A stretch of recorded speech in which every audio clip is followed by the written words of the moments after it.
तो चलिए हम यहाँ पर जो क्वेश्चन देखने वाले हैं वो सारणिक का मान कैसे निकालते हैं।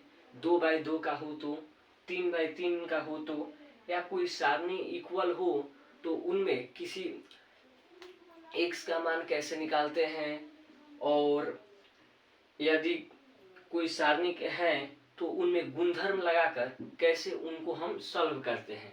तो चलिए यहाँ पर जो फर्स्ट क्वेश्चन है हमारा वो है 2x2 का सारणिक है।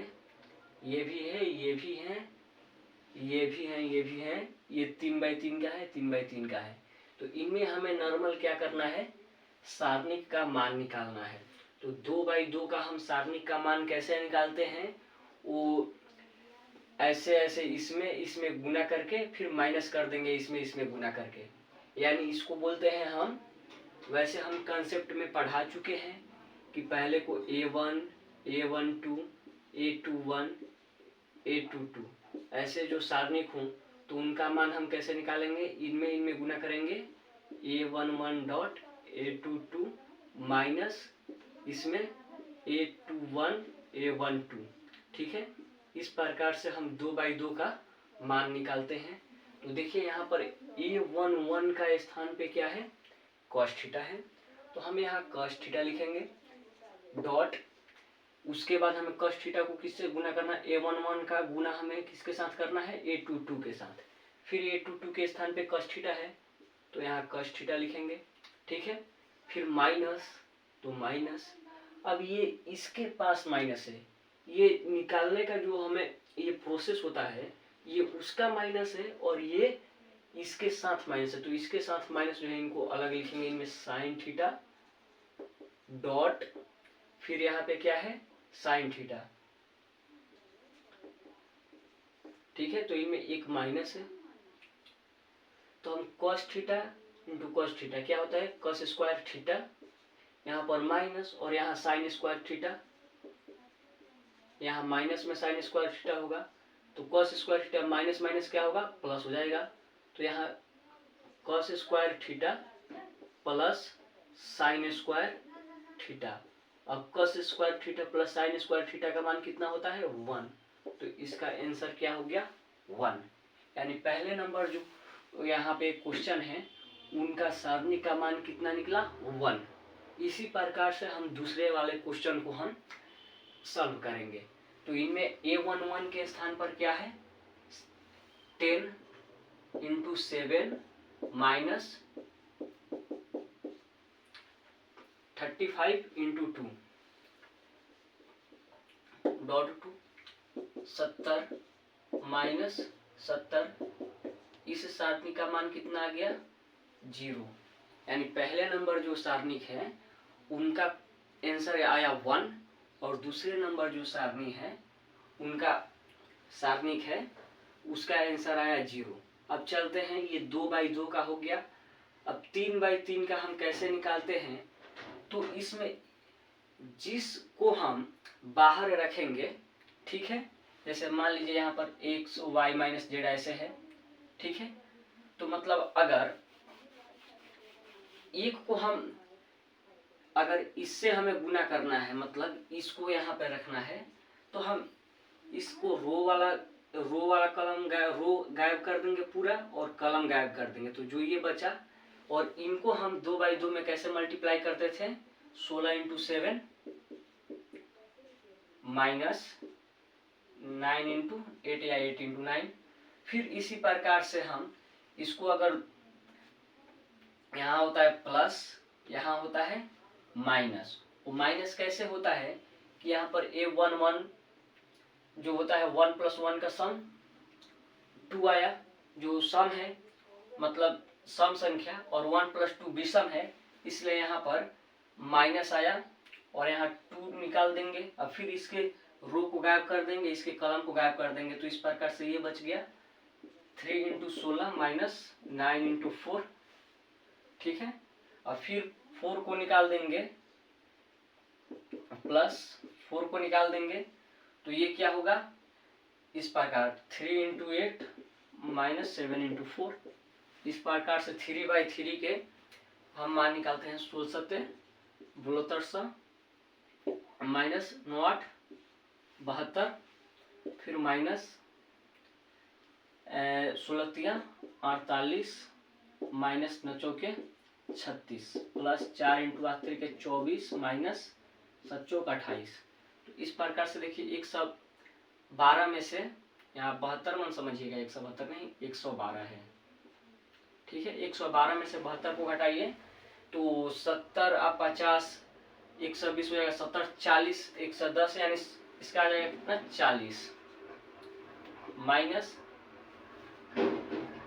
यहाँ आ जाएगा 48 में से 36 12, प्लस 4 और यहाँ पे 2 तो छूट गया, तो 12 दूना 24, और फिर यहाँ कितना आ गया 4, यहाँ पे 4 में गुना किससे करना है, 24 में से 28 गया माइनस 4, ठीक है। तो यहाँ 40 माइनस 24 माइनस 4 ही ना है, हाँ 4 चौके 16, 40 माइनस 40, इसका भी मान आ गया 0। ये भी सारणी का मान क्या है 0।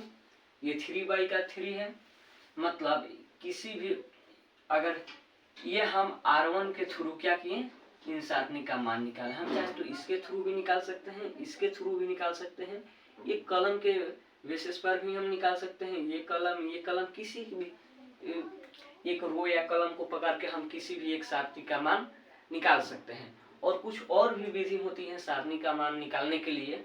फिलहाल हम जो नॉर्मल तरीका यूज किया जाता है उन्हीं को लेकर हम यहाँ पे क्वेश्चन सॉल्व कर रहे हैं, ठीक है। तो अब चलिए अगला नंबर क्वेश्चन यहाँ पे है कि यहाँ पे एक सारणिक ये है, एक सारणिक ये है, इनमें यहाँ x है और इनमें ये क्या है, ये इनके इक्वल दे रहे हैं। तो हमें x का मान हमें फाइंड करना है इस क्वेश्चन में, ठीक है। तो हम इनका हल निकाल लेंगे, फिर इनका हल निकाल लेंगे, इक्वल कर देंगे, वहां से x का मान निकाल देंगे। जैसे x में x से मल्टीप्लाई कीजिएगा तो x स्क्वायर माइनस 18 दूना 36 इक्वल, ठीक है। 2/2 का सारणी का मान ऐसे ही ना निकालते हैं, तिरछा तिरछी गुना करके माइनस कर देते हैं। और इक्वल में दिया है ये 6 गुने 6 यानी 36 माइनस 18 दूना 36, यानी x square minus 36 equal to कितना 0। तो x बराबर 36 रूट अंडर, तो x का मान प्लस माइनस 6।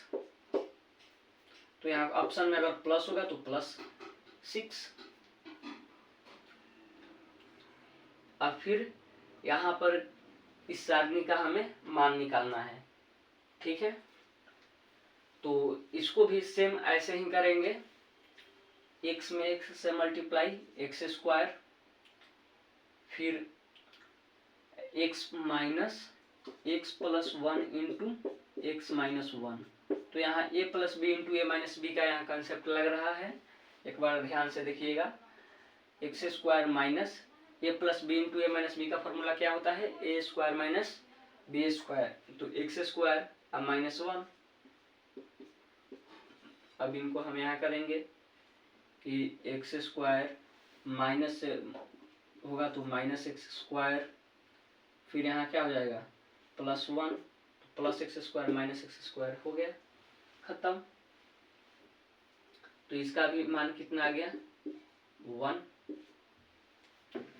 अब चलते हैं, ये एक क्वेश्चन है, इनको हम चाहे तो ऐसे भी सॉल्व करेंगे तो वही आंसर आएगा, या हम गुणधर्म को लगाकर भी सॉल्व करेंगे तो वैसे ही आंसर आएगा। तो फिलहाल हम इस प्रोसेस के माध्यम से ही चलते हैं इनका आंसर निकालने, फिर इसको हम थोड़ा मोड़ा देख लेंगे कि गुणधर्म इसमें कैसे लग रहा है।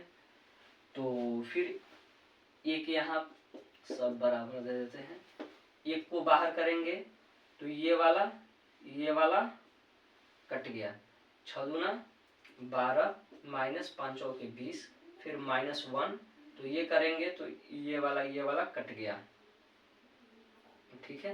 तो अब क्या होगा 6 दूना 12 माइनस 4 3 12, फिर यहाँ प्लस 2, ये कट गया तो 5 दूना 10 माइनस 6, 10 माइनस 6, तो 12 में से 20 गया -8, यहाँ -1 है और 12 तो कटेंगे तो 0, और यहाँ 10 है ना, हाँ हाँ ये निकाल रहे हैं, ये खत्म 5 दूना 10 -6, हाँ 10 है। तो 10 में से 6 गया 4, और 4 गुने 2 = 8, यानी यहाँ कितना आ जाएगा +8, +8 -8 कट गया, इसका भी माना गया 0। ठीक है,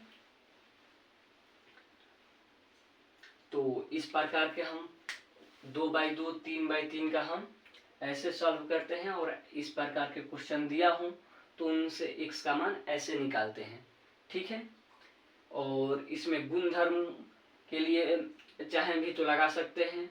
गुणधर्म के लिए कुछ कंसेप्ट को हमें समझना पड़ता है, यानी हमें क्या करना पड़ता है, कुछ को बातें याद करनी पड़ती हैं।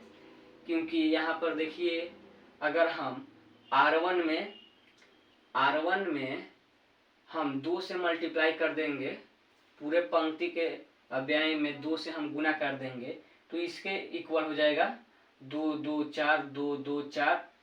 ठीक है, 2 से यहाँ मल्टीप्लाई करने पर इनके बराबर आ जाएगा, यानी R1 बराबर R2 हो जाएगा। तो उस तरीका से भी मान हो जाएगा कितना, इस सारणी का मान हो जाएगा 0।